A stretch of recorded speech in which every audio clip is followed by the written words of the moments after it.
Every wasted minute is a piece of your life you can never get back. That truth should make you stop and think. Time is not waiting for you.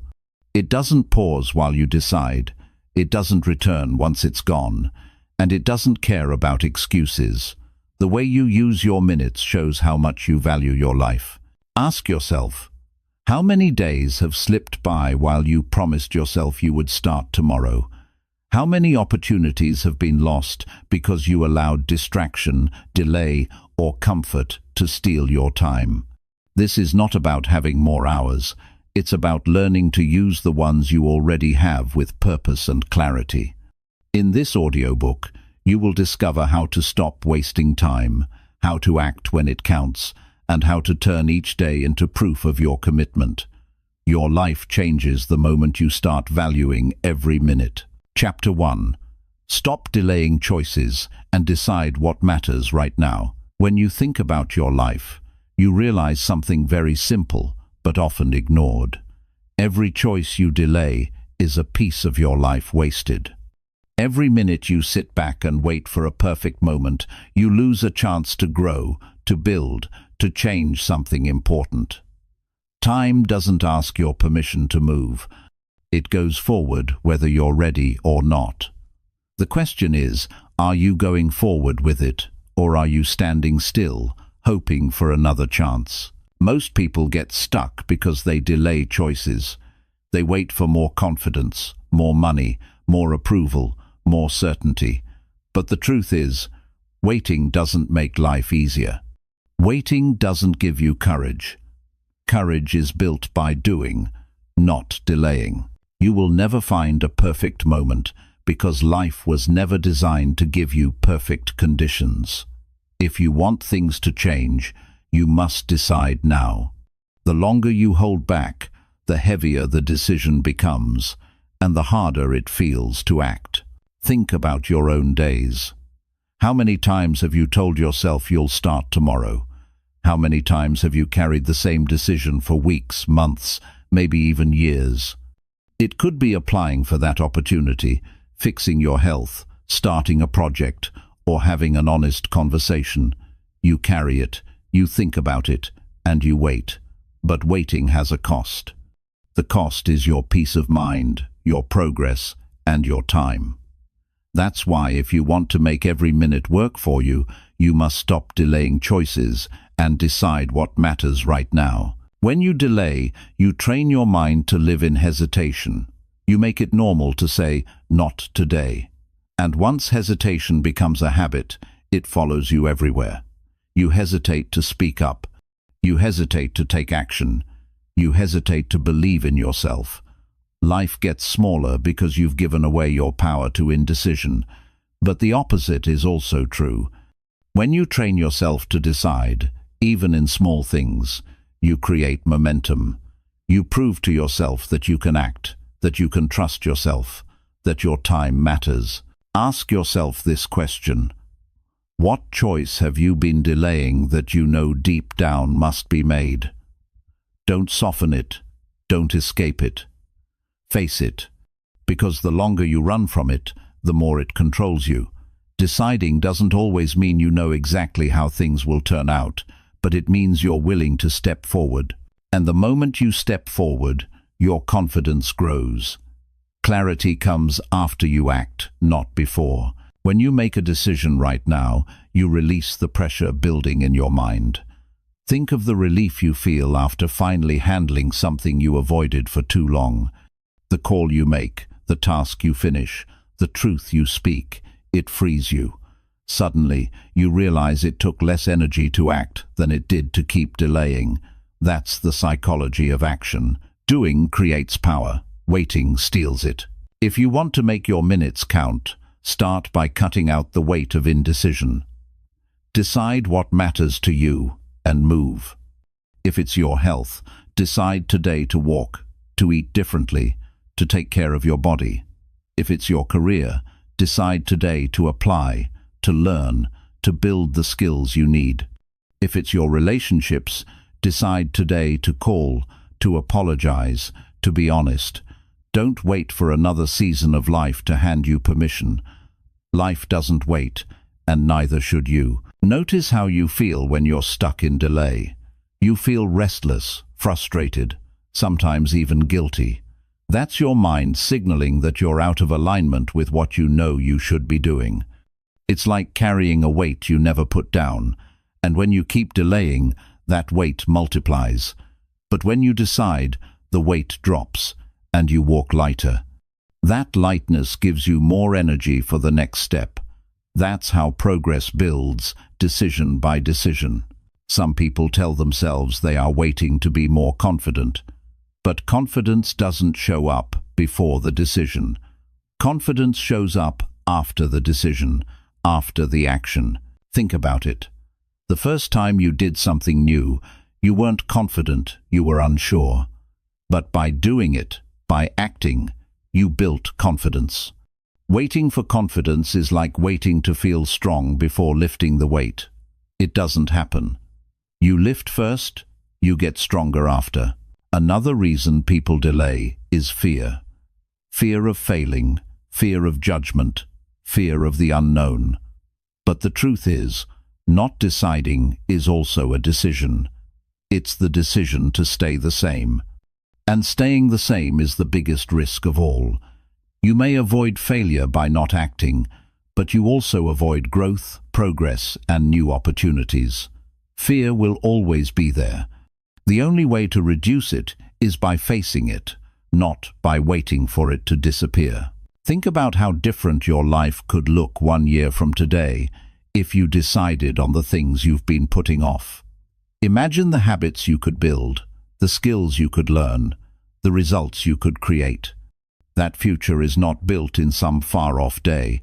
It starts with one choice made right now, and then another tomorrow, and another the next day. Decisions build days and days build lives. Practical steps help. Start with small, clear choices. When you wake up, instead of delaying, decide on your first action. Maybe it's exercising. Maybe it's writing down your tasks. Maybe it's calling someone you've been avoiding. Don't think too long. Pick it and do it. Train yourself to close the gap between thought and action. That gap is where procrastination lives. Shorten the gap, and you take back your time. Every time you delay, remind yourself of the cost. Time doesn't return. The day you waste doesn't reset. So make it a habit to ask, is this delay helping me or hurting me?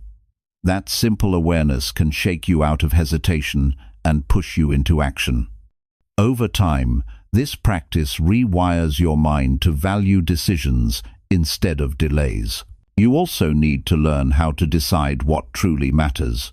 Not every choice deserves your energy. Some things are distractions disguised as opportunities. Some things are noise disguised as urgency.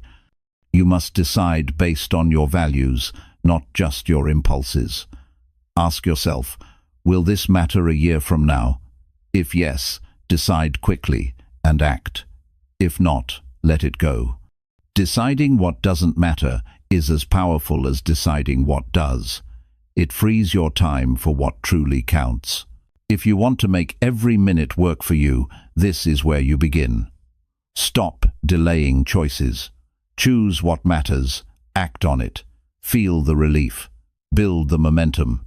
Watch your minutes transform into progress.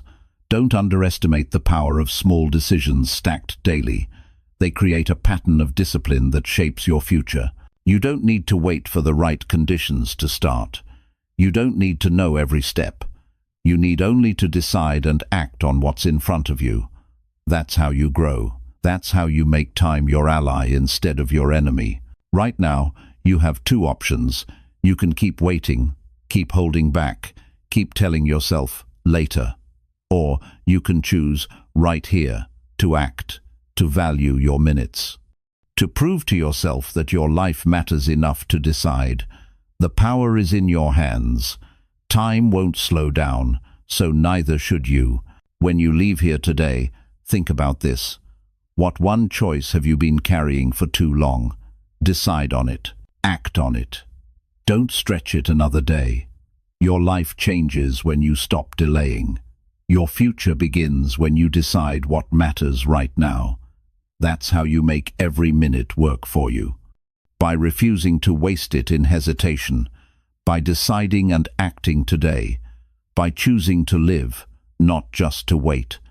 That's where the difference is made. Chapter 2.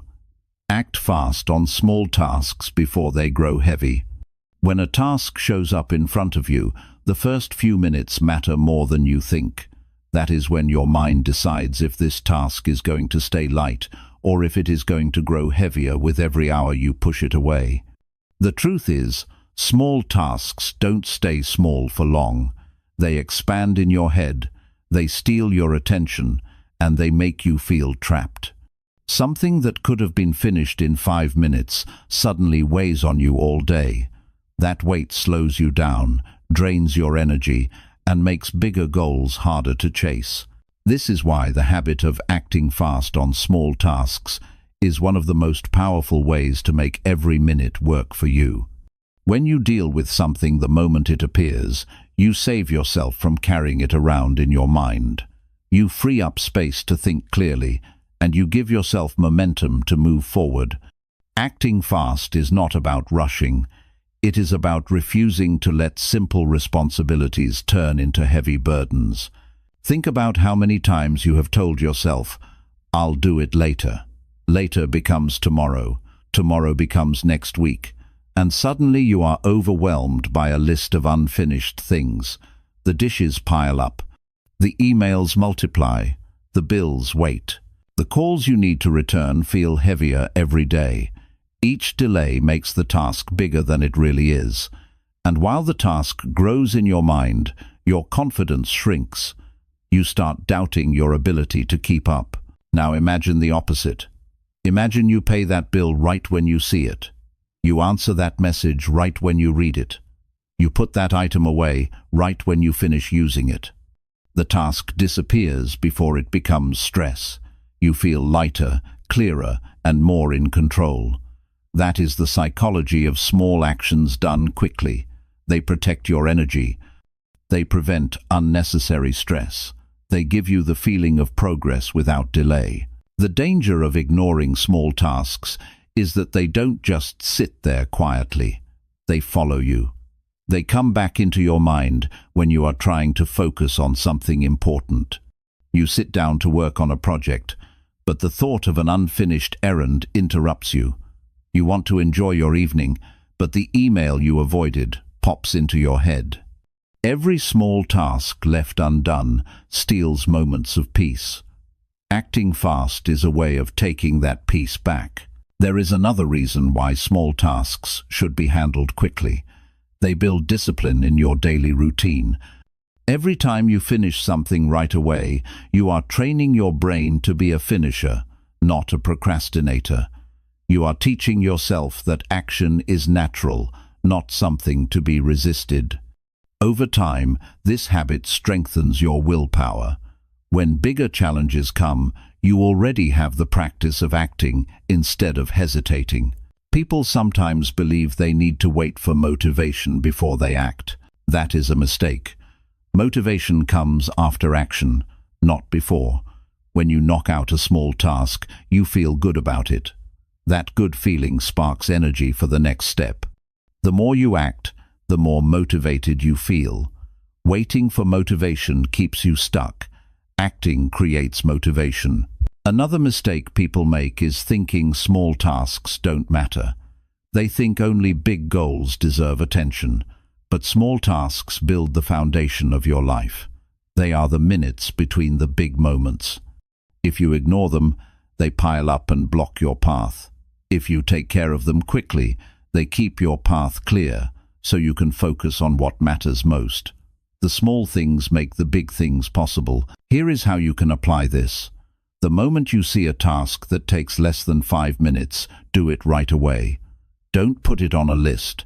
Don't tell yourself you'll handle it later. Act now. Over time, you'll notice how light your mind feels. You'll see how much more energy you have for the bigger work. You'll stop carrying the weight of unfinished business and start moving freely. Acting fast also builds trust with yourself. Every time you keep a promise to act immediately, you strengthen your self-respect. You stop being the person who delays. You become the person who handles things. That shift in identity changes how you see yourself. You stop making excuses because excuses don't match who you are anymore. You start holding yourself to a higher standard because you know you can live up to it. There's a deeper psychological effect as well. Small, unfinished tasks create mental clutter. They fill your brain with open loops. Your mind constantly reminds you about what you haven't done. This is why people feel stressed even when they're not busy. They are carrying dozens of little things they've avoided. By finishing tasks quickly, you close those loops. You give your brain rest. You free up mental energy for creativity, problem-solving, and meaningful work. Think about the difference in how you feel at the end of a day where you acted fast versus a day where you delayed. On the first day, you feel accomplished. You fall asleep knowing nothing small is hanging over you. On the second day, you feel unsettled. You know tomorrow is already overloaded because today's tasks spilled over. One choice makes you peaceful, the other makes you restless. Which life do you want to live? Acting fast is also a way to respect other people's time. When you respond quickly, when you deliver on your word, you build trust. People see you as reliable. Opportunities open up because people know they can count on you. On the other hand, when you delay, you frustrate others. You weaken your reputation. The world doesn't reward hesitation. It rewards reliability. One of the most important parts of this habit is learning to take the first step immediately, even if the whole task can't be finished at once. If something feels big, break it down. Do the first 5 minutes now. That first action shrinks the weight of the task. It changes it from overwhelming to manageable.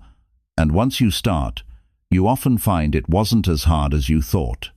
You also need to notice how you feel when you put something off. That discomfort, that mental heaviness, is a signal. Don't ignore it. Use it as a reminder that the easiest time to act is now. The longer you wait, the more resistance grows. The shorter the gap between seeing a task and starting it, the easier life becomes. If you want to test yourself, try this tomorrow.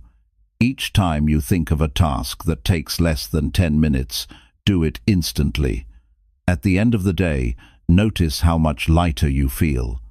Notice how much more mental space you have.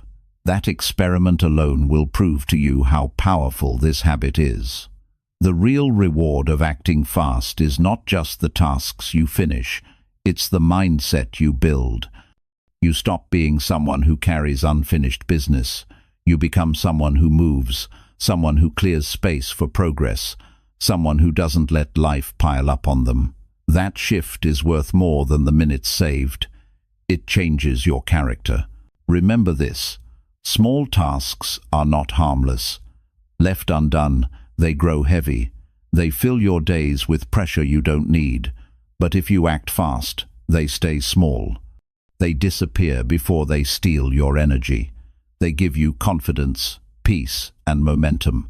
The difference between being overwhelmed and being in control often comes down to how you handle the little things. Life is not only about big decisions and big goals. It is also about the small steps you take each day.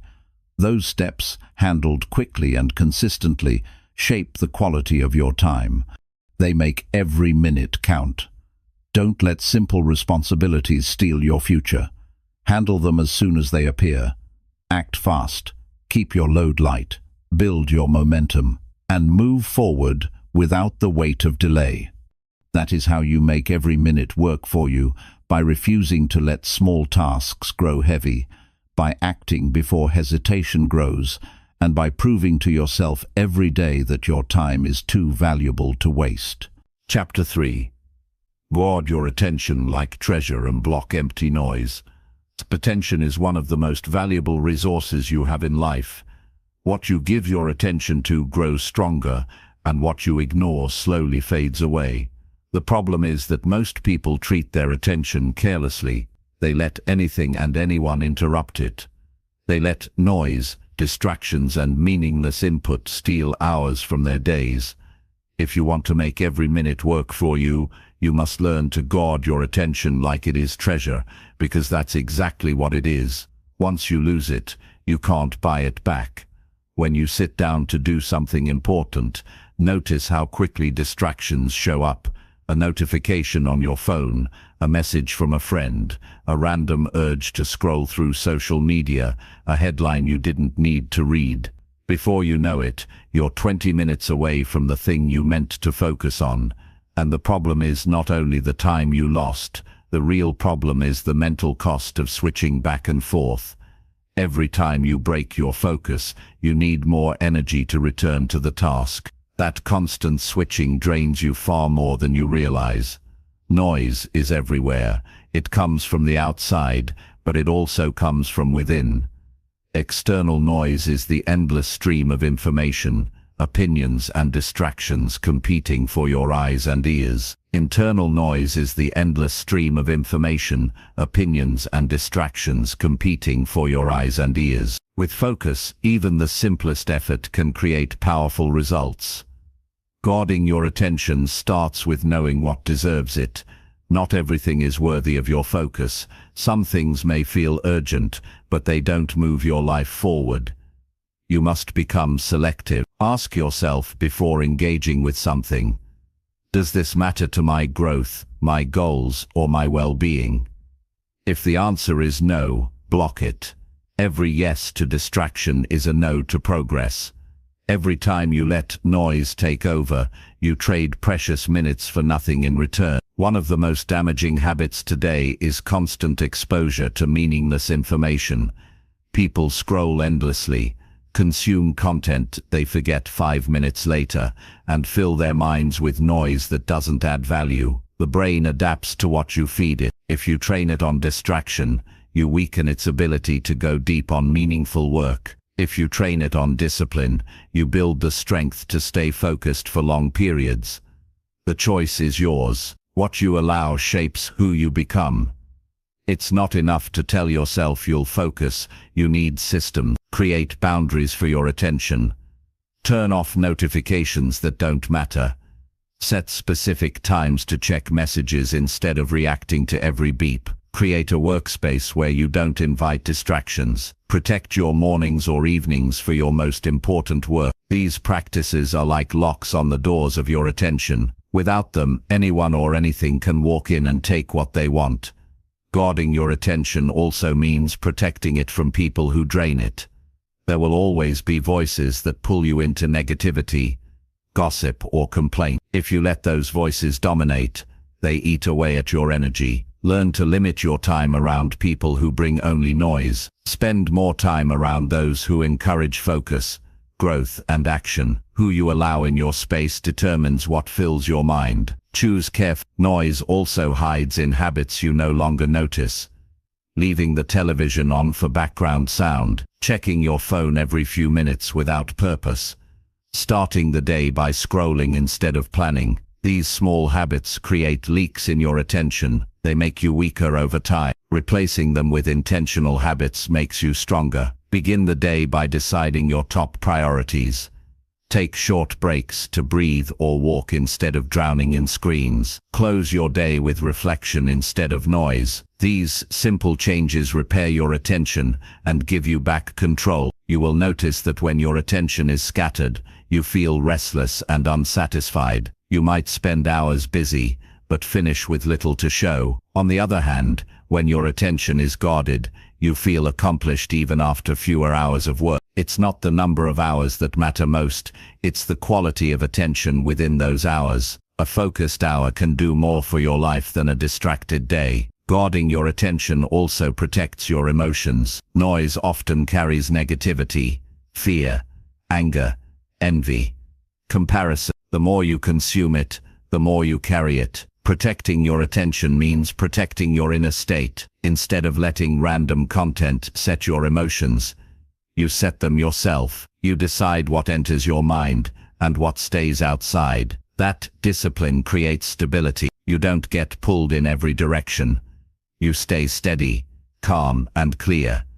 Think about how many dreams have been delayed, not because people lacked talent or resources, but because they let distractions eat away at their time. They never finished the book, never started the business, never learned the skill, because their attention was stolen 1,000 times a day. If you want your life to be different, you must fight for your focus. Treat it as seriously as money, health, or relationships, because without it, those other areas suffer too. Start practicing awareness. Each time you feel the pull of noise, stop and notice it. Ask yourself, does this deserve me right now? Often the answer is no. By simply noticing, you weaken the pull, you take back control, and each time you resist, your focus grows stronger. Like a muscle, attention strengthens with training.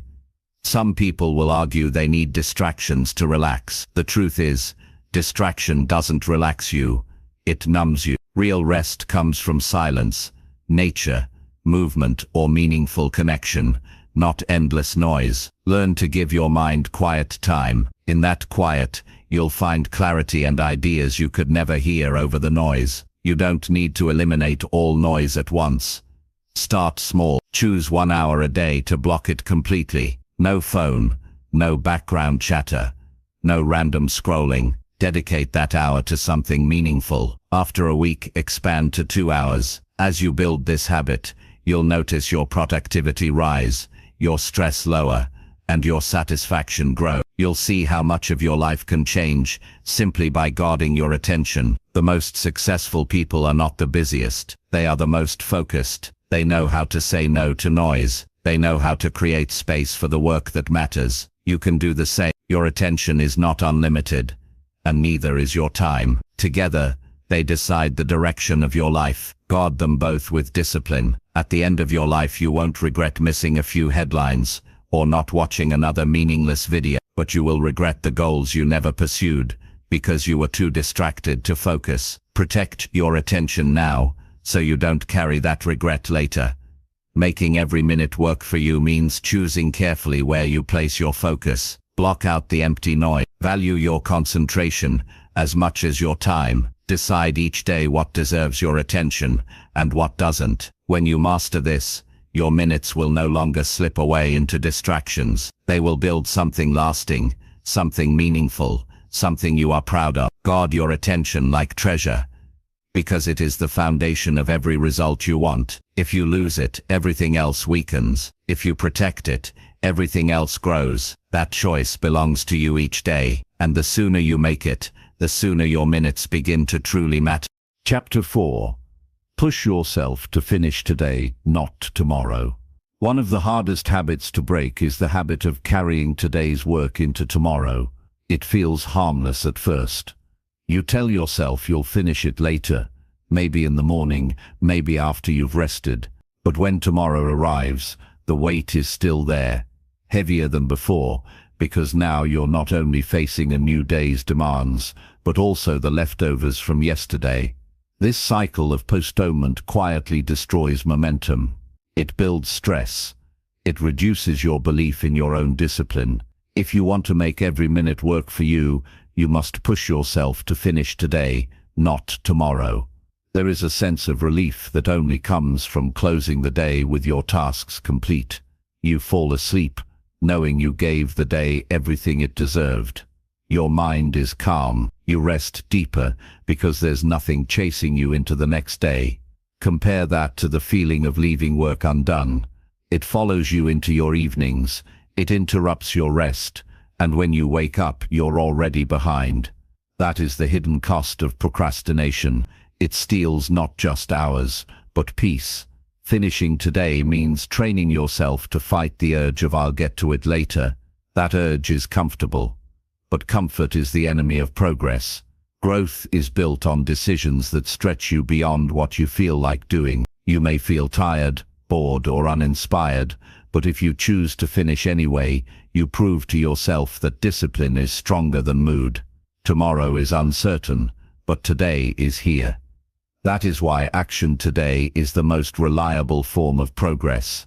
Look closely at the way unfinished work multiplies. You put off one phone call, then tomorrow there are two. You delay writing one page, then tomorrow you need to write two. You avoid one workout, then tomorrow the resistance doubles. This is how delay grows into overwhelm.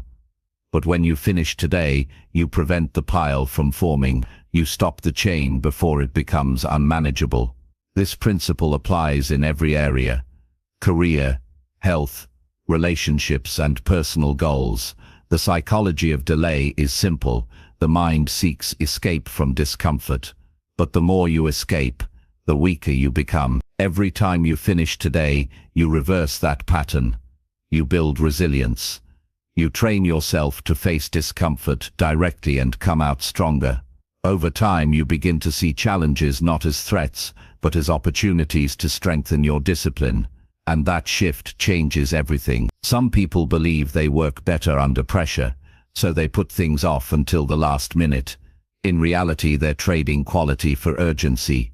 The work becomes rushed, the stress multiplies, and the satisfaction disappears. Finishing today means respecting the task enough to give it your best, not your last-second effort. Pressure should come from within, not from deadlines chasing you. That is how excellence is built. The habit of finishing today requires clarity. You cannot finish what you haven't defined. Begin your day by deciding what must be completed before you rest. Not what you'd like to do, not what would be nice to check off, but what is non-negotiable. Write it down, keep it visible. As the day goes on, remind yourself that rest will only feel complete when this is done. That clarity turns vague intentions into specific commitments. There is also discipline in learning how to close small loops before they grow. If a task can be finished in a few minutes, handle it immediately. If it requires more time, schedule it firmly into today. Refuse to let it drift into tomorrow's list. Your mind will resist at first, but the relief you feel once it's complete will outweigh the discomfort of doing it. Over time, you begin to crave that feeling of completion more than the temporary relief of postponing.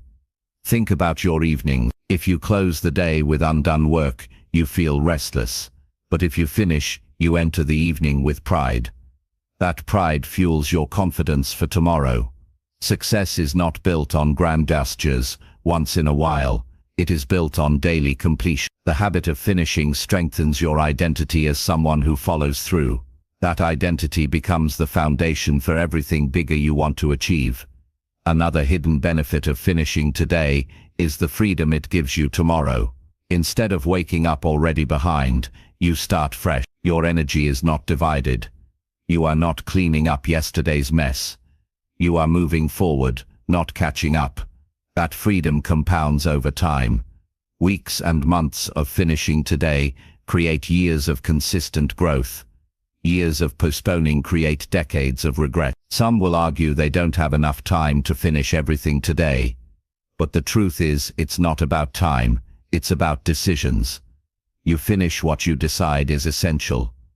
If you allow distractions, wasted hours, and meaningless activity to steal your time, of course you won't finish. But if you cut out the unnecessary and focus on what truly matters, you'll realize you always had the time. The problem was never the clock. The problem was attention. Finishing today also requires honesty. Be honest about what you avoid. Avoidance doesn't remove the task, it delays the discomfort. Each time you avoid, you add another layer of stress. Face the reality. The only way out of a task is through it. No amount of delay makes it disappear. What you finish today stops owning you. What you delay controls you. Practical steps help build this discipline. Start by creating a daily cutoff point, a time by which essential work must be completed. Hold yourself to it. If you normally drift until late, set an earlier deadline. At first it will feel strict, but soon it becomes freeing. You are no longer chasing work late into the night. You are managing it within the day. Another step is to create a ritual of closure. Review what you've done, check it off, and acknowledge the completion. This ritual reinforces the satisfaction of finish. There will be days when you feel exhausted and tempted to push tasks into tomorrow. Those are the days when finishing matters most. If you can train yourself to finish even when tired, you build an unshakable discipline. You won't always feel strong, but you can always choose action. Strength is built in moments of weakness when you act anyway. Finishing today is also an act of respect for your future self. Tomorrow's you deserves a clean slate, not leftover problems. When you leave things unfinished, you punish the person you'll be tomorrow. When you finish, you gift them freedom. That simple perspective shift can give you new motivation. You're not just finishing for today, you're protecting tomorrow. Notice the people who achieve consistent success. They don't carry piles of unfinished work. They build the discipline of closing tasks daily. That discipline frees their energy for bigger goals. The difference is not talent, luck, or intelligence. It's the refusal to let today spill into tomorrow. You can build that same habit. It starts with one choice at a time. Every day ends with a question. Did I finish what mattered? If the answer is yes, you move forward with pride. If the answer is no, you fall behind. Each day is an opportunity to prove your discipline, to value your minutes, and to build the future you want. Tomorrow is not promised. All you truly have is today. That is why finishing matters so much. The truth is simple. Unfinished work is wasted potential. Completed work is progress. You get to decide which you live with. When you finish today, you step into tomorrow with strength. When you delay, you drag yesterday with you. Over time, that difference decides who you become. Push yourself to finish today. Don't trust tomorrow to carry what you avoided. Life rewards those who act now, not those who wait. Each day is a chance to prove that your time matters, that your commitments mean something, and that you are capable of follow-through.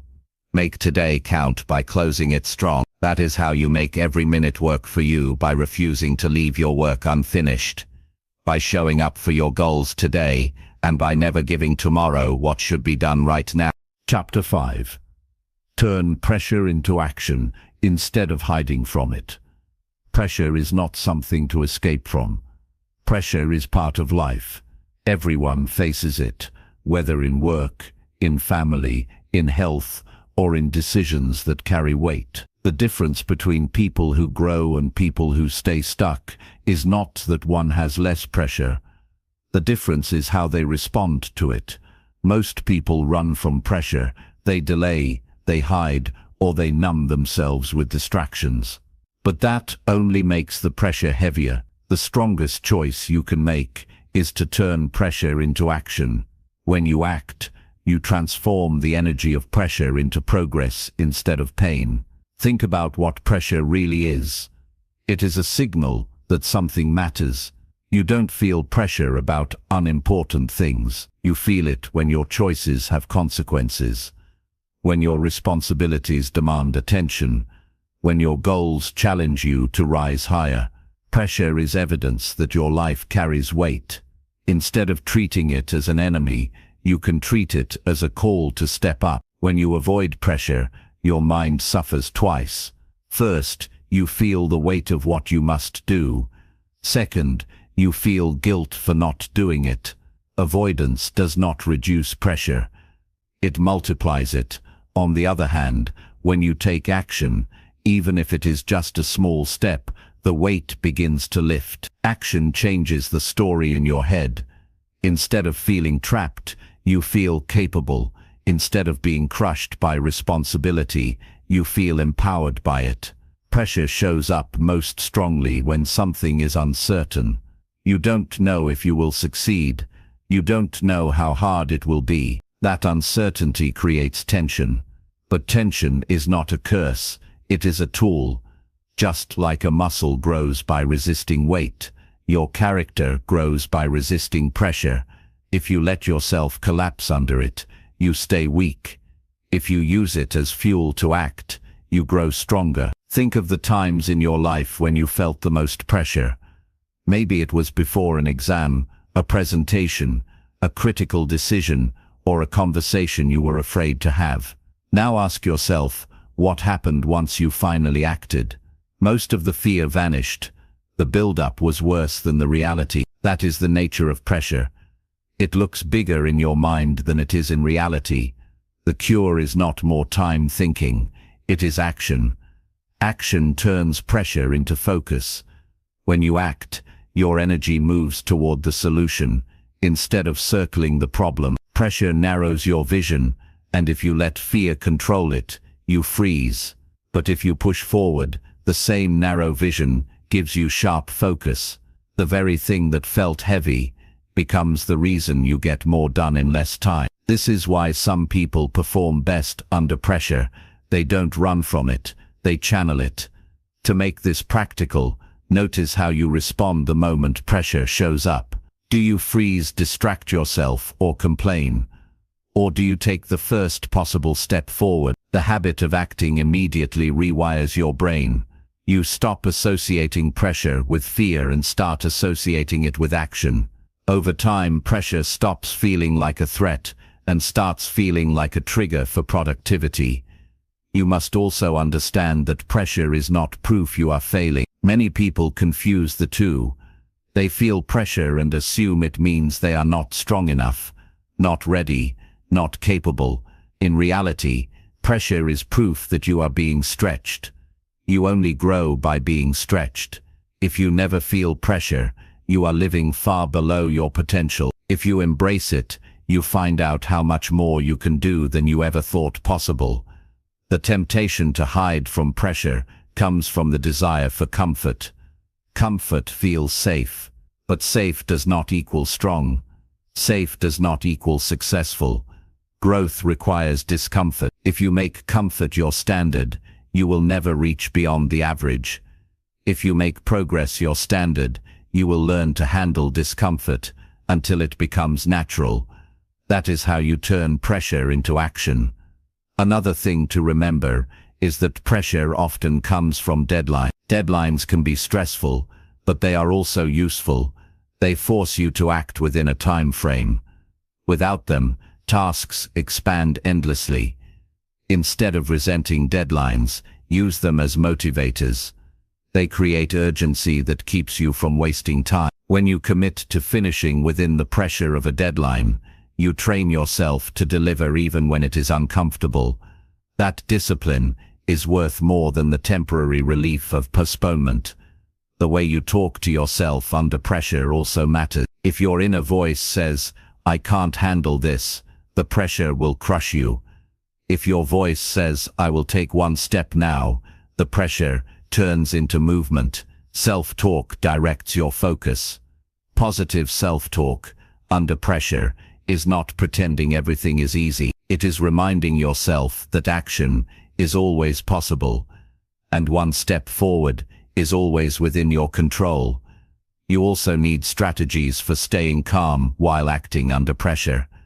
Deep breathing, short breaks, and mental resets allow you to stay steady without collapsing. But the key is not to stay still too long. Rest briefly, then return to action. If you rest too long, rest turns back into avoidance. The balance is important enough to recharge, not enough to retreat.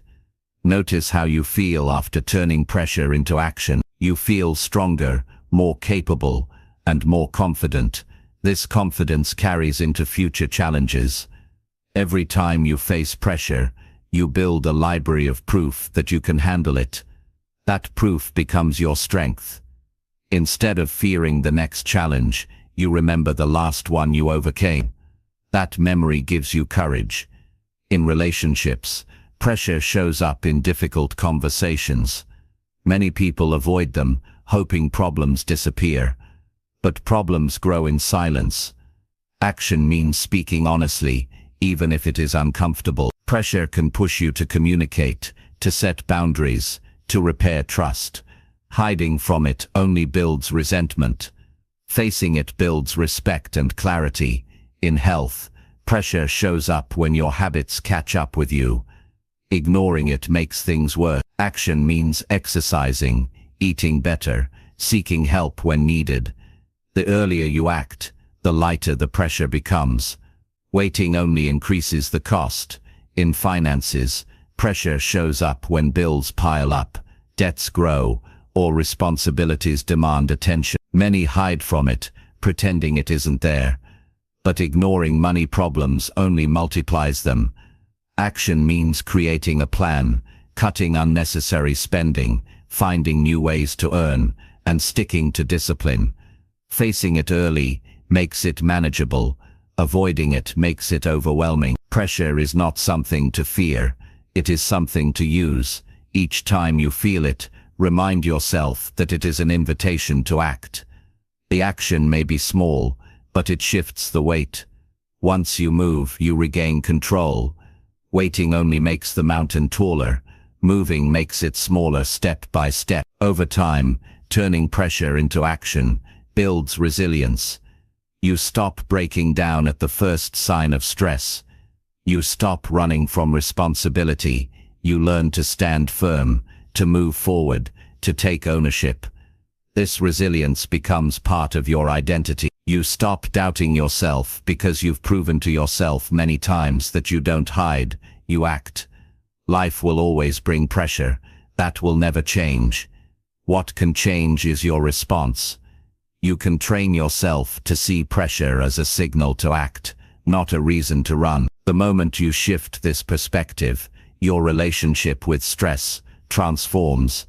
You no longer see it as something crushing you. You see it as something sharpening you. Every day will bring moments of pressure, big and small. Use them as practice. Don't look for ways to avoid them. Look for the next step you can take. The habit of action turns pressure into progress. That habit, repeated day after day, gives you strength no comfort zone can offer. When you reach the end of your days, it won't be the pressure you remember.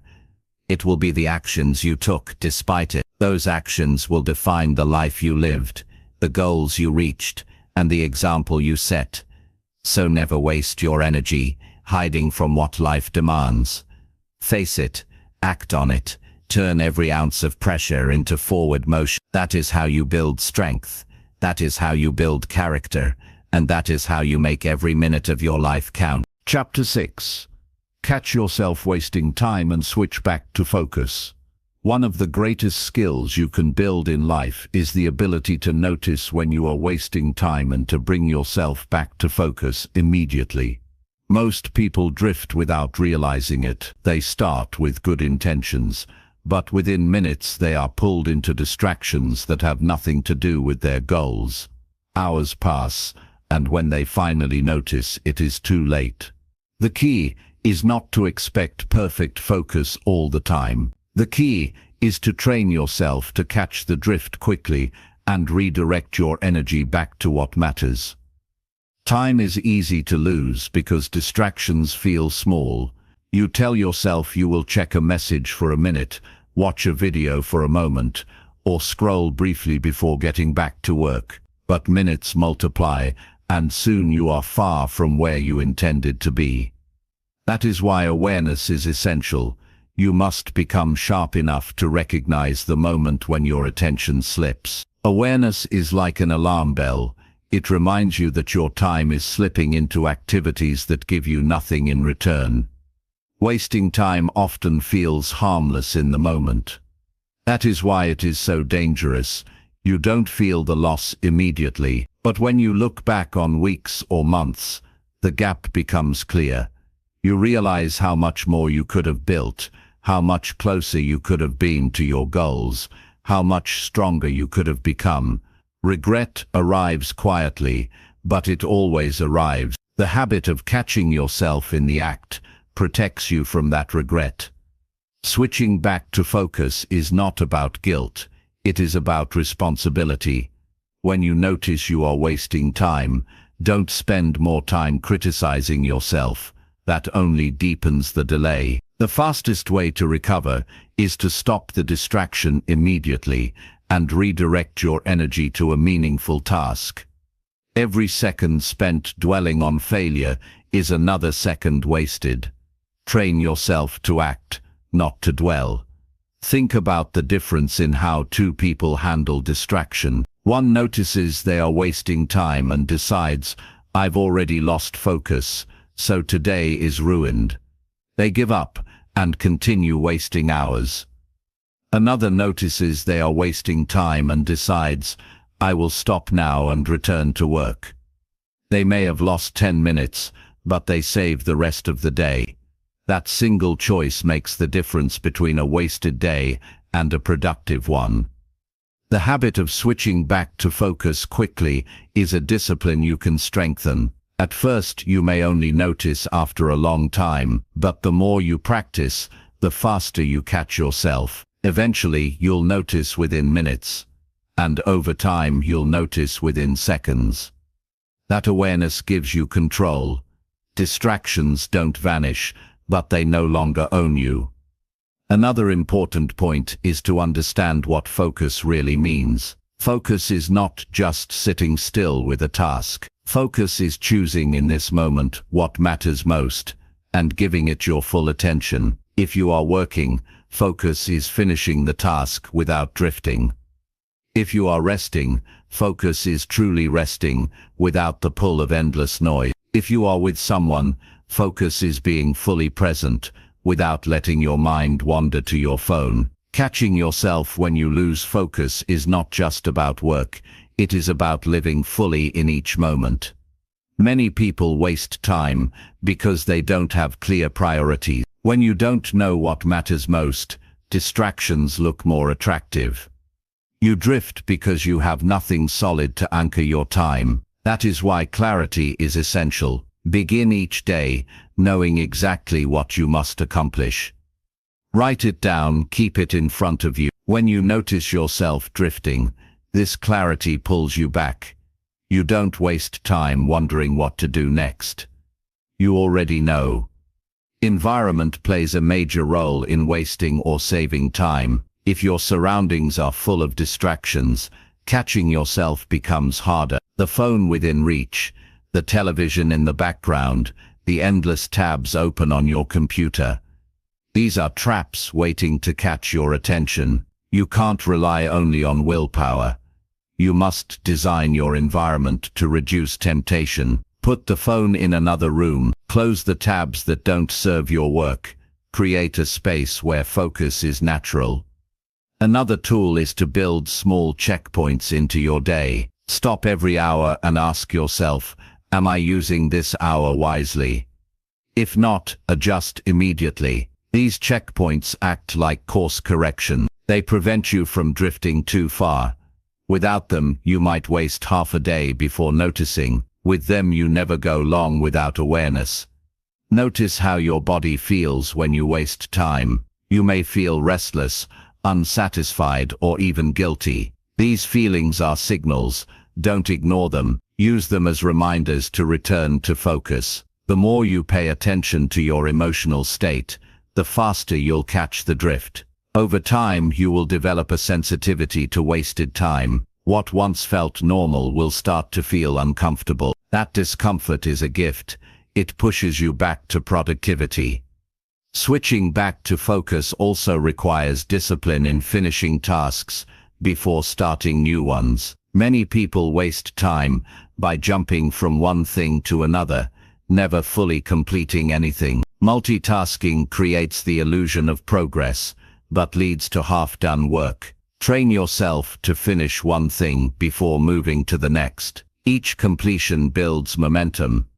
Each distraction broken strengthens your confidence. You must also be honest about the activities you call rest. Some activities give you real rest: walking, reading something meaningful, spending time in silence. Other activities only waste time disguised as rest. Endless scrolling or mindless watching leaves you more tired, not more refreshed. Learn the difference. Choose rest that restores you, not rest that numbs you.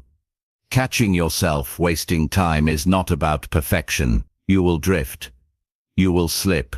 What matters is how fast you return. Don't let small slips turn into wasted days. Interrupt the cycle early. The faster you return, the stronger you become. This practice creates a sense of control that most people never experience. Instead of feeling like time owns you, You begin to own your time. Over the course of weeks and months, the effect compounds. Every moment you save by switching back to focus builds into hours, hours build into days, days build into months of progress. What once felt like a small choice to stop wasting time and focus again becomes the reason your life looks completely different. The truth is, everyone wastes time. The difference is what you do once you notice. Do you surrender and keep drifting?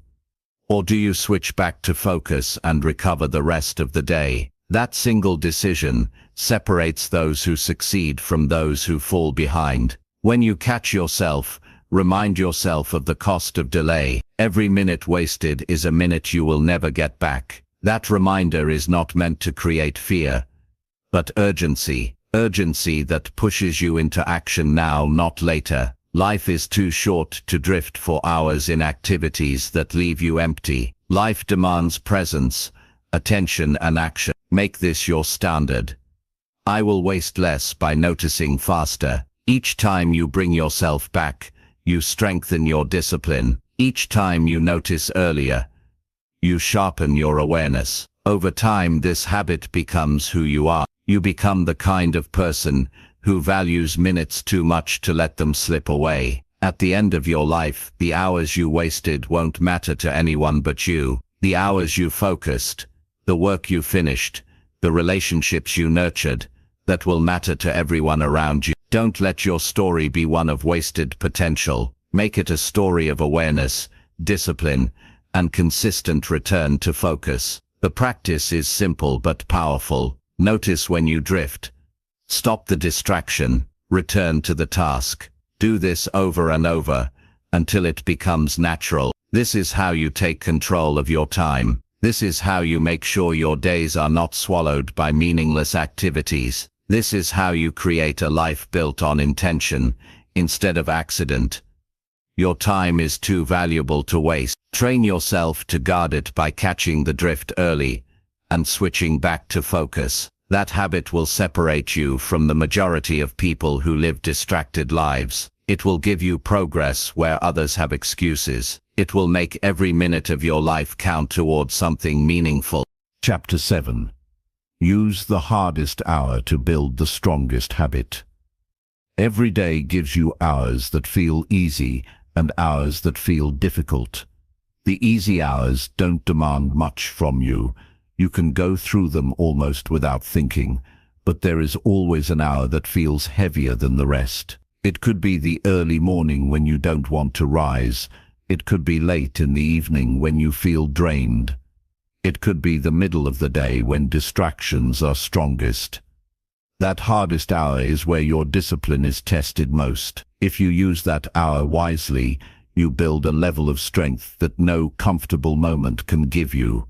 This is where the strongest habits are created, not in the hours when you feel ready, but in the hours when you don't. The reason this works is because discipline is like a muscle. It doesn't grow in ease, it grows in resistance. The hardest hour is resistance in its purest form. It pushes against you, telling you to rest, to quit, to wait. Most people surrender. They tell themselves they'll try again later. But later never has the same effect. Later is softer. Later doesn't shape you the same way. The moment when you least want to act is the very moment that builds the deepest change when you push through. Think about it. Anyone can act when they feel good. Anyone can keep going when energy is high. That doesn't separate you from the crowd. What separates you is the choice to act in the moment when it feels hardest. That's the choice that rewires your mind, that proves to yourself that your excuses have no power. When you win the hardest hour, the easier hours become automatic. Habits are not built in the mind alone. They are built in repeated action, and repeated action during the hardest hour carries a special weight. It's like striking the strongest blow at the toughest wall. Each time you show up during that difficult period, you carve a deeper groove in your character. You send yourself a message: I am the kind of person who shows up even when it's hard. That identity becomes unshakable. Consider the hour of waking up. For many people, getting out of bed early is the hardest thing they face each day. The body wants more sleep. The mind argues for comfort. But if you claim that hour, if you rise and begin with purpose, you've already won the day. You've built a habit of taking control before excuses have a chance to grow. That single habit ripples into every area of life. You are sharper at work, calmer in decisions, more consistent in your goal. For others, the hardest hour comes after work, when they are tired and tempted to collapse into distraction. That hour holds a choice. You can waste it, or you can use it to invest in yourself. Study, exercise, build a project, improve your skills. That one difficult hour used with intention can build habits that completely change your future. The strongest habit is not simply the one repeated most often, it is the one repeated at the toughest time. Why? Because it builds proof that you are stronger than your resistance. It creates a foundation that no excuse can break. Once you've proven you can act in the hardest hour, acting in every other hour becomes natural. You must learn to prepare for this. The hardest hour doesn't arrive by surprise, it shows up regularly. Know when it happens for you, identify it, then decide in advance what you will do with it. Write it down. When that hour arrives, don't negotiate with yourself. Act. Do the thing you promised yourself. Even if it's only for a short time, the act of showing up changes everything. There is also a mental shift you must make. Stop seeing the hardest hour as an enemy. See it as a gift. That hour is the place where growth lives. That hour is where you separate yourself from the old version of you who gave in too easily. That hour is where the stronger version of you is born. Instead of dreading it, welcome it. Say to yourself, "This is where I get stronger." That mindset changes the meaning of struggle. Many people waste years waiting for easier conditions. They wait until they feel ready, until life gets calmer, until motivation rises. But the truth is, easier conditions never come. Life is full of difficult hours. If you keep waiting for ease, you never build the habits that carry you forward. The secret is to act in difficulty, not to wait for relief. Habits built in the hardest hour also last longer. Why? Because they are grounded in discipline, not emotion. Emotion fades, motivation disappears, but discipline, once built, remains. When you've trained yourself to act at the toughest moment, you no longer depend on how you feel. You depend on your decision. That stability is what makes a habit stick. Practical application matters here. Choose one habit that would change your life if repeated daily. Place it in your hardest hour. If your hardest hour is the morning, start with exercise, journaling, or study right after you wake. If your hardest hour is evening, dedicate it to building your skills, planning your goals, or improving your health. Protect that hour. Nothing else enters it. Over time, that hour becomes sacred, a place where growth is guaranteed. The more you use that hour, the more it transforms you. At first, it feels like a battle, but eventually, it feels like victory. You begin to look forward to it because you know that hour belongs to you, and you know what it creates. That transformation of perspective is powerful. What was once your weakest hour becomes your strongest. There will always be resistance. Some days the excuses will feel louder than ever. But remember this: you don't need to feel ready to act. You only need to take the first step. Once you start, momentum builds. The first push is always the hardest, but once it's done, the rest flows. Build the habit of starting in your hardest hour, and the rest of the day bends to your discipline. It's important to recognize the emotional reward of finishing something in that hour. The pride, the confidence, the satisfaction. It is greater than any comfort you would have gained by avoiding it. That reward fuels you for the rest of the day. It reminds you that you are capable of more than you think. It builds a library of victories in your mind. Each time you succeed, you add another layer of proof that you can handle challenges. Think about what happens if you do the opposite.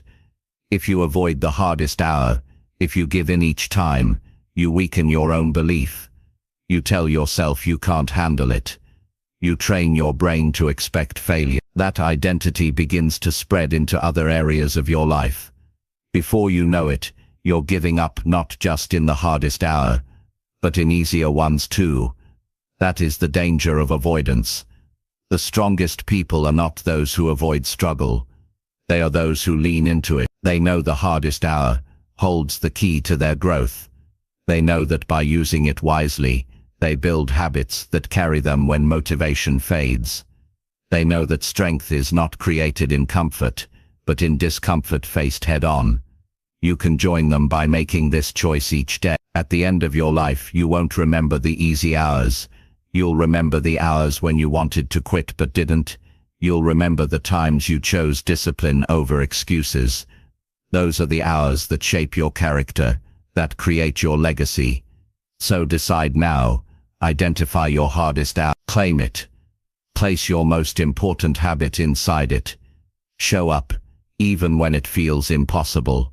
Act, even when every part of you wants to delay. That is how you build strength. That is how you build identity. That is how you make every minute of your life count. Chapter 8. Keep your phone away when real work begins. When it's time to do the work that really matters, the single biggest threat to your focus is sitting right in your pocket or on your desk. The phone has become a constant companion for most people, but it is also the greatest thief of time and attention in modern life. Every notification, every buzz, every urge to check it pulls you away from the task that deserves your full attention. The truth is simple.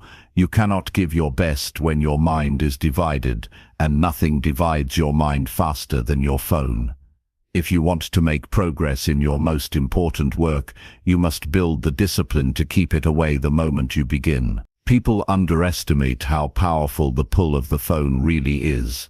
It doesn't just steal the minute you spend checking it, it steals the momentum you had before you picked it up.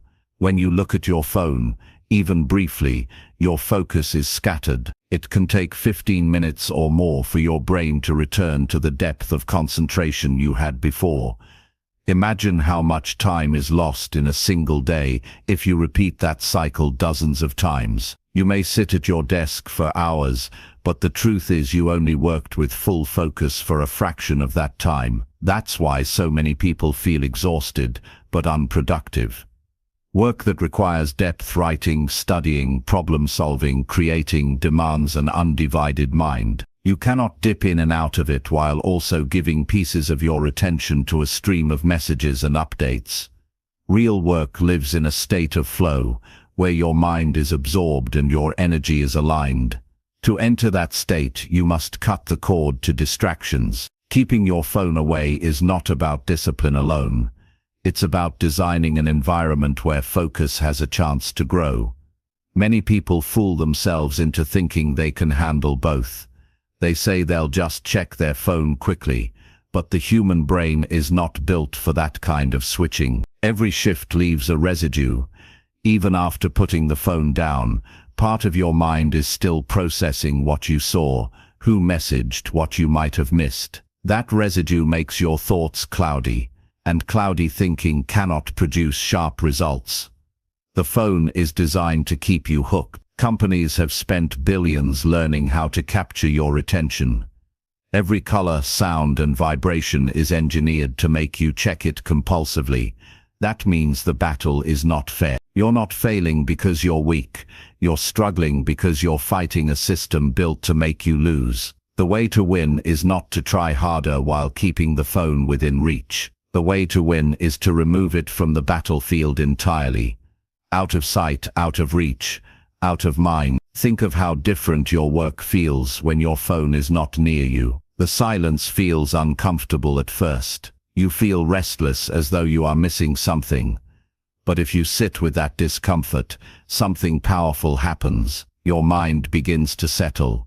You sink deeper into your task. Minutes stretch into blocks of time where you forget to check anything because you are absorbed in creating, building, or solving. That is the level of focus that produces results worth being proud of. Ask yourself how many important goals in your life have been delayed because your phone took the minutes that should have been dedicated to them. How many times have you sat down to work only to lose half the hour scrolling? The cost is not just lost minutes. The cost is lost opportunities, lost ideas, and lost progress. If you want to change your future, you must first change how you protect your present moments.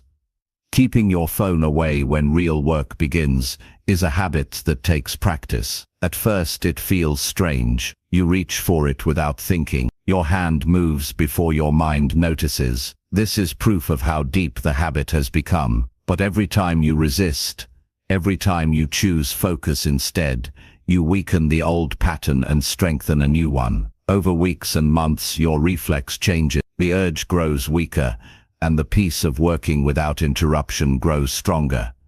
Practical strategies help. Put your phone in another room when you start. If you need it for emergencies, keep it silent and face down where you can't see the screen. Set specific times to check it. Maybe after 90 minutes of work or during scheduled breaks. Don't leave it as an option in the middle of your task. The more barriers you create between yourself and your phone, the more space you give your mind to work deeply. The reward of this discipline is enormous. You'll notice you finish tasks faster. You'll notice you remember more, understand more, and create better results. The stress of half work, half distraction begins to fade. Instead of feeling scattered at the end of the day, you feel accomplished. You know you gave your best effort to what truly mattered. That feeling builds self-respect, and self-respect builds confidence. Some people resist this advice because they fear missing out. They believe they must always be available. But ask yourself honestly, how many of those interruptions truly mattered? Most of the time they don't. Most of the time the world does not end. If you respond an hour later, what does matter is whether you use your limited time to build a life you're proud of. Constant availability to others often means complete unavailability to your own goals. You must decide which matters more.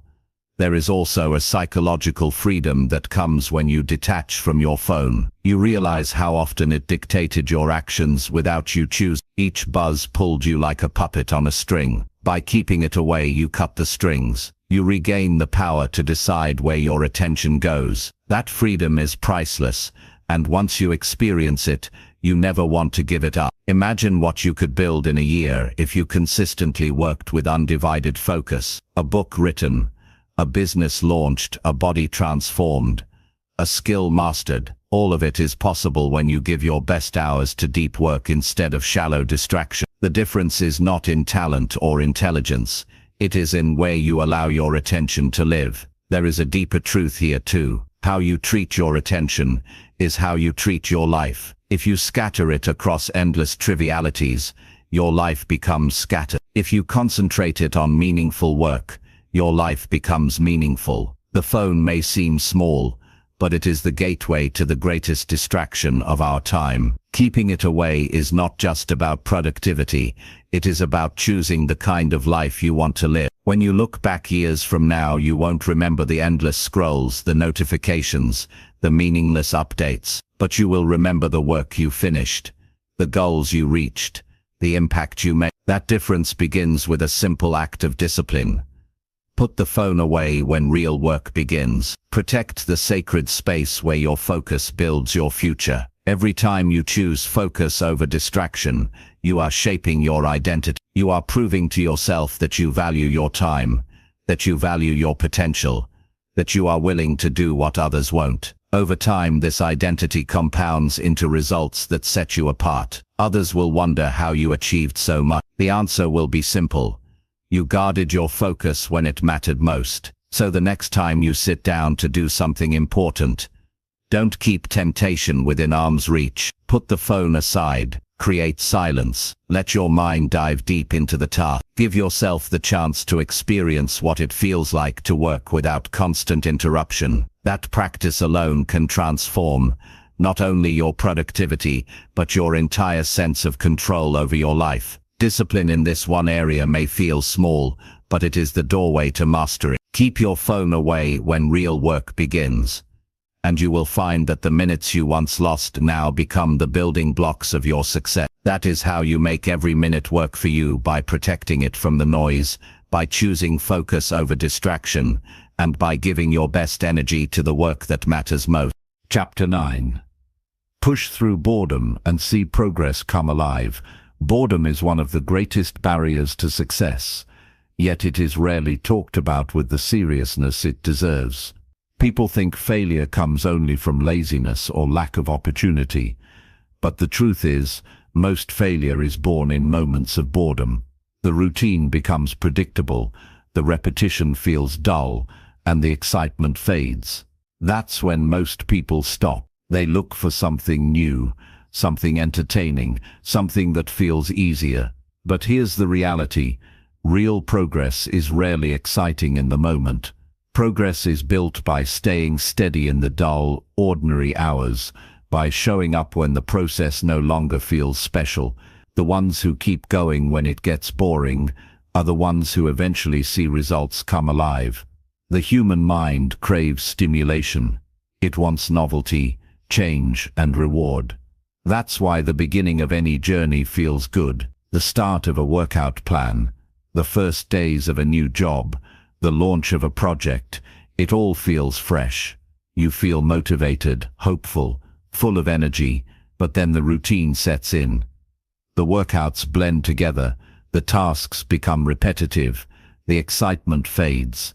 That's when the real test begins. If you quit during boredom, you never reach the point where progress reveals itself. You remain stuck in a cycle of starting and stopping, always chasing the next exciting thing, but never experiencing the satisfaction of long-term results. Pushing through boredom requires a shift in perspective. You must stop expecting every day to feel thrilling. Growth is not built in excitement, it is built in consistency. When you understand that, you stop looking for stimulation in the process and start looking for strength in the repetition. Each day you continue, even when it feels dull. You are stacking bricks. You may not see the wall rising right away, but the wall is rising, and one day you'll look back and see what boredom almost stole from you.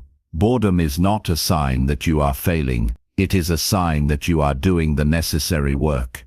The mind tells you that excitement equals value, but that's not true.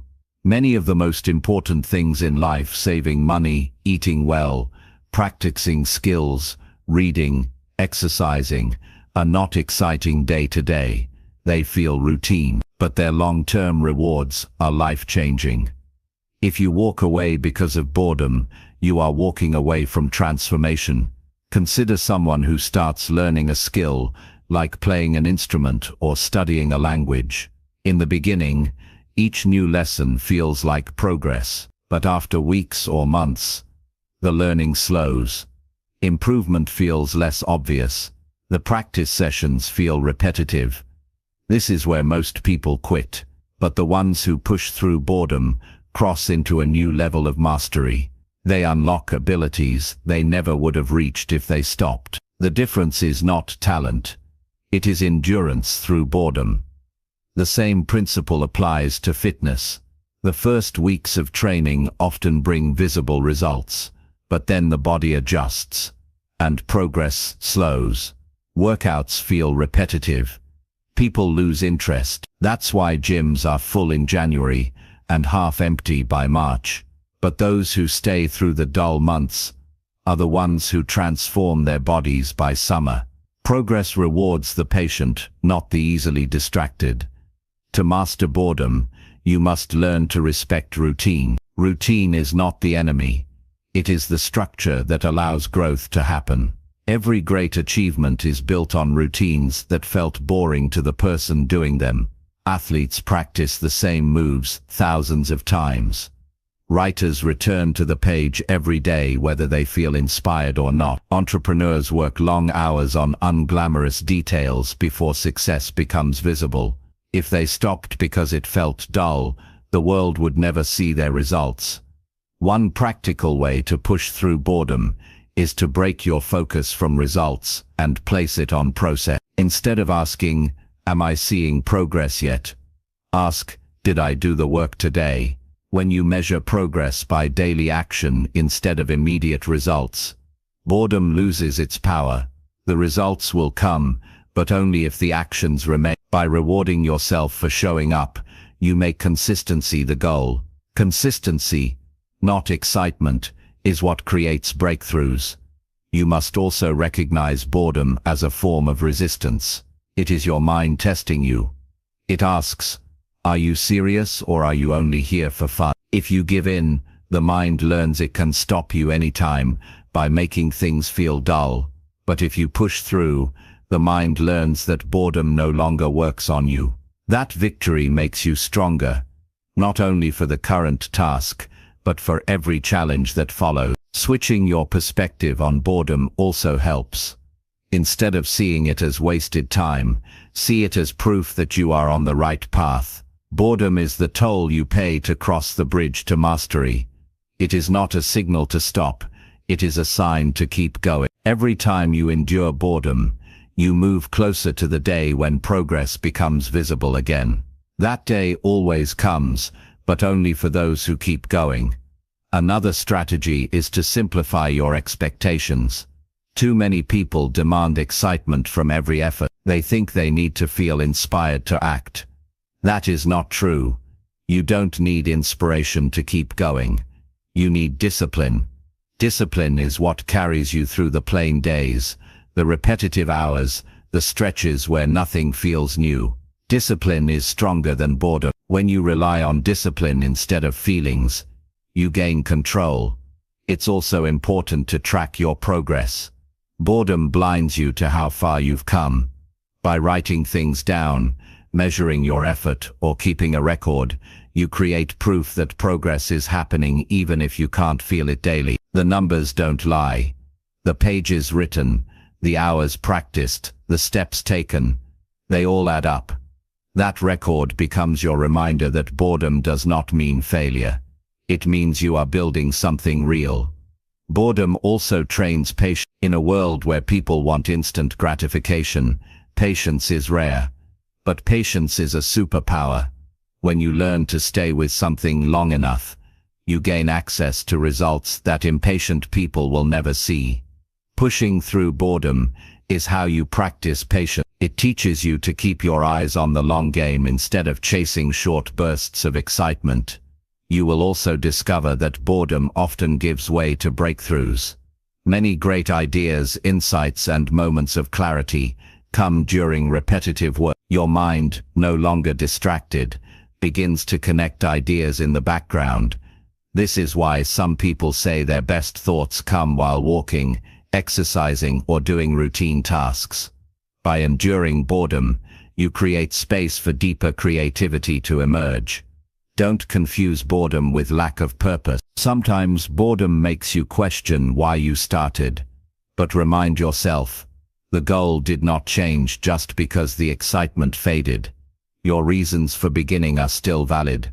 Return to them, write them down, place them where you can see them. When boredom tempts you to stop, your reasons remind you why you must continue. There is a moment in every pursuit when boredom is strongest, usually right before progress becomes visible again. That's why so many people give up just before they were about to break through. They stop one step away from the reward. Don't let boredom trick you into stopping early. Push through that wall and you will find renewed energy waiting on the other side. At the end of your life, you will not be proud of the things you quit because they felt dull. You will be proud of the things you carried through despite boredom. Those are the achievements that stand the test of time. Those are the habits that built your character. Those are the choices that turned ordinary days into extraordinary results. So the next time boredom whispers that it's not worth it, remember this truth. Boredom is temporary, but progress is permanent. If you push through, you win. If you stop, you lose not just the habit but the future it could have created. Keep going. Stay steady. Endure the plain hours, and one day, you'll look back and realize that the dullest moments were the ones that built the brightest results. That is how progress comes alive, not by chasing excitement, but by pushing through boredom until your consistency turns into achievement. Chapter 10. Treat every minute as proof of how serious you are. Every minute tells a story about you. It reveals how much you value your time, how much you respect your goals, and how serious you are about the life you claim you want. You can say with words that you want success, discipline, or change, but your minutes tell the truth. If your minutes are spent drifting, if they are scattered across distractions and wasted in careless choices, then no amount of words can cover the fact that you are not committed. But if your minutes are spent with intention, if they are directed toward growth, learning, building, and strengthening, then your seriousness is undeniable. Time never lies. It shows exactly who you are becoming. When you begin to treat every minute as proof of your seriousness, life shifts. You stop waiting for tomorrow to improve your habits. You stop pretending you have endless hours to waste. You recognize that each minute holds weight, and that what you do with it compounds into the kind of life you build. 1 minute of laziness may feel harmless, but multiplied across days and years, it turns into wasted potential. 1 minute of effort may feel small, but stacked across time, it turns into mastery. The seriousness of your life is revealed in what you do with the minutes right in front of you. The discipline of valuing every minute forces you to look honestly at your choices. What do you reach for when you are tired? How do you spend the time between tasks? Do you default to entertainment and distraction, or do you use that time to move forward? When you begin to measure yourself by minutes instead of vague intentions, excuses fall apart. The clock makes things simple. You either used this minute well, or you didn't, and there is nowhere to hide from that truth. Many people sabotage themselves by treating time as if it were infinite. They live as though they will always have tomorrow to improve. That false sense of abundance makes them careless. But the reality is harsh. Time is limited, and it is slipping away whether you use it or not. The people who achieve extraordinary results are not always the smartest or the most talented. They are the ones who live with the urgency of knowing every minute counts. They understand that how they spend their minutes today is the clearest reflection of how serious they are about their future. Think about someone training for greatness. Every practice, every repetition, every drill may look small, but each minute spent with focus is proof of commitment. On the other hand, skipping practice, delaying effort, or choosing distraction over discipline is proof of carelessness. Success is never an accident. It is a reflection of how consistently someone values their time. You cannot hide your seriousness. It is written in the minutes you spend. The way you treat your minutes also affects the way others see you. People notice how you use your time. If you waste it, they know you are not serious. If you protect it, they respect you. Time discipline builds credibility. When you are known as someone who values every minute, opportunities come to you because people trust that you will use them well. Treating your minutes with seriousness doesn't just shape your future, it shapes your reputation. You might ask, how do I begin living this way? The first step is awareness. Start by noticing where your minutes actually go. Pay attention to the small decisions. How long you linger on your phone, how quickly you return to work after breaks, how much time you give to meaningless activities. Awareness alone is powerful because it reveals how many opportunities you've been throwing away. Once you see the truth, you can no longer pretend you are serious while wasting time. The second step is commitment. Decide that from this day forward, you will treat your minutes as evidence. Every time you choose to use a minute wisely, you are proving to yourself that you are serious. Every time you waste one, you are proving the opposite. That level of accountability may feel uncomfortable, but it forces growth. It removes the gap between what you say and what you do. The third step is action. Fill your minutes with choices that align with who you want to become. If you want to be healthier, use minutes to prepare meals, to move your body, to rest with intention. If you want to be wealthier, use minutes to learn skills, to create, to manage your money. If you want better relationships, use minutes to listen, to connect, to show care. Every area of life improves when you start respecting your minutes. There will always be temptations to waste time. Distractions are designed to be easy. They require nothing of you. But seriousness demands effort. It demands that you choose the uncomfortable path of growth over the comfortable path of waste. Each time you resist distraction, each time you stay with the task at hand, you are proving that you value your future more than temporary ease. That is the mark of seriousness. Some may argue that it's exhausting to treat every minute with such weight, but the truth is, you don't need to be perfect. You need to be intentional. Rest is important. Enjoyment is important. But even rest and enjoyment can be intentional. Rest when it serves you, not when you're running away from work. Enjoyment when it recharges you, not when it distracts you endlessly. The difference between serious people and careless people is not that one never rests. It is that one rests with purpose, while the other wastes time mindless. As you practice this discipline, you will notice a new sense of pride. At the end of the day, you will look back at how you spent your hours, and you will see proof.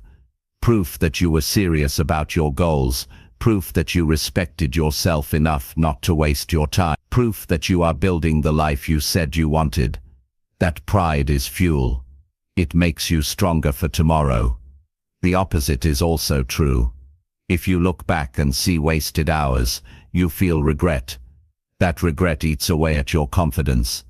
You begin to doubt your ability to change. You tell yourself stories to soften the pain. I was tired. I'll do better tomorrow. But those are excuses, not evidence.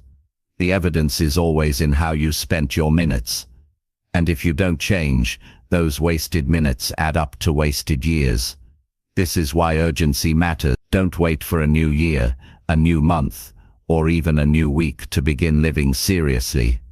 Start now. The next minute is already arriving. Fill it with intention. Do something meaningful with it. Prove your seriousness today, not tomorrow. Each day you delay is another day you show yourself that you are not committed. Change the message. Prove yourself now. Over time, this practice reshapes your identity. You stop seeing yourself as someone who tries and fails. You begin to see yourself as someone who values time deeply. That identity becomes powerful. It guides your choices automatically. When faced with distraction, you no longer ask, "Do I want to waste this time?" You already know the answer. You already know that every minute matters. You already know that every minute matters. You already know that seriousness is shown, not spoken. And here's the deeper truth. The life you want is already within reach, but only if you start treating time as the treasure it is. You don't need another secret strategy. You don't need to wait for someone else to give you permission. You need only to use your minutes wisely, to stack them into hours of progress, to let those hours build days of achievement, and to let those days create years of transformation. Every person has the same number of minutes each day. Some use them as proof of discipline, focus, and commitment. Others waste them and wonder why life never changes. You get to choose which one you become. You get to decide whether your minutes show seriousness or carelessness. And you make that decision, not once, but every single day, every single hour, every single moment. So ask yourself right now, if someone looked at how you spent your last 100 minutes, would they say you were serious about your goals? If not, change it. If yes, strengthen it. Let your time speak for you. Let your actions be your proof. Let your minutes reveal the truth that you are committed, focused, and determined. Because in the end, words fade, excuses fade, intentions fade, but the way you spend your time leaves a record that cannot be erased. Treat every minute as proof of how serious you are, and your life will become the undeniable evidence of your discipline, your commitment, and your greatness.